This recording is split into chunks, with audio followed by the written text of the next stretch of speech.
Hello everyone, ओम नमः शिवाय। आप लोगों का बहुत बहुत स्वागत है मेरे चैनल पर।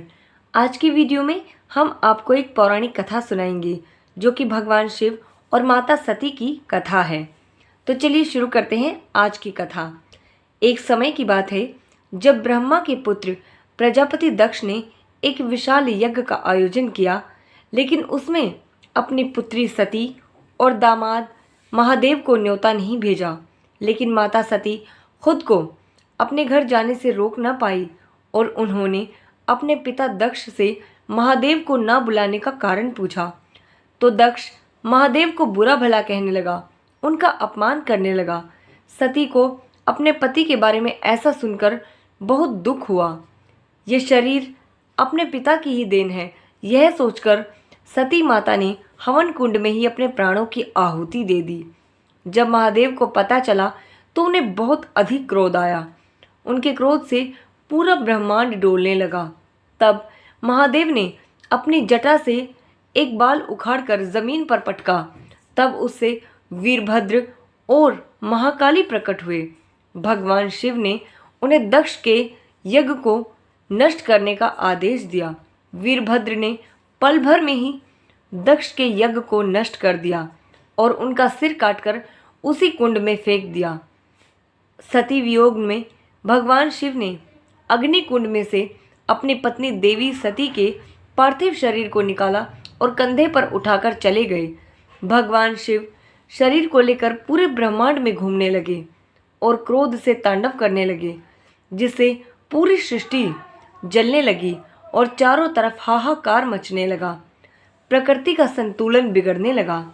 तब भगवान विष्णु ने प्रकृति का संतुलन बनाने के लिए अपने सुदर्शन चक्र से देवी सती के 51 टुकड़े कर दिए।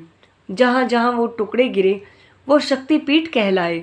माता सती के बाद महादेव समस्त संसार को त्याग देते हैं और वैरागी होकर तपस्या में लीन हो जाते हैं।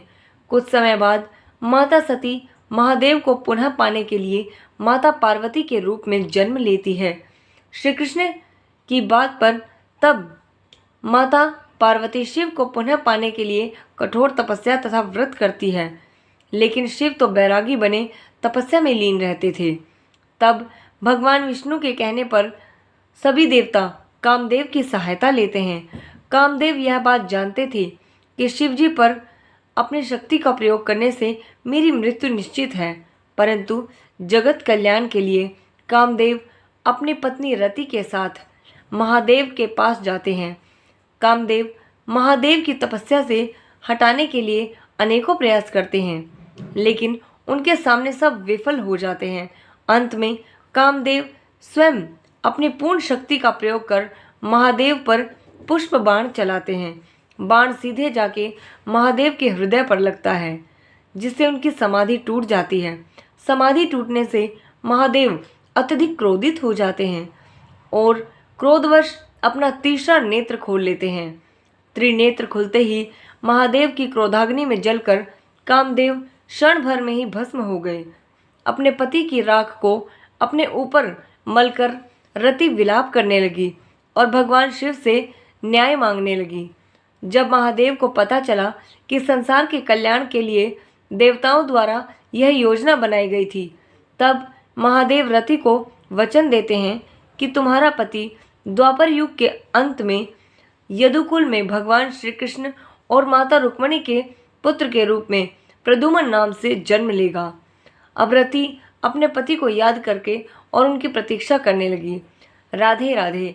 इस प्रकार से सती के 51 टुकड़े महादेव जब उनके प्रेम में पड़ गए थे और उनको लेकर वो जगह जगह घूम रहे थे और वो अपने कर्तव्य से विमुख हो गए थे, इसलिए भगवान विष्णु ने माता सती के 51 टुकड़े किए और जहाँ जहाँ वो टुकड़े गिरे वहाँ शक्तिपीठ बने। उम्मीद है कि लोगों को कहानी पसंद आई होगी, और अगर आई है तो प्लीज़ इसे लाइक और शेयर कीजिएगा। साथ ही सब्सक्राइब कर लीजिएगा चैनल को ऐसे ही और वीडियोज़ देखने के लिए। मिलते हैं नेक्स्ट वीडियो में, तब तक के लिए गुड बाय। बहुत बहुत धन्यवाद।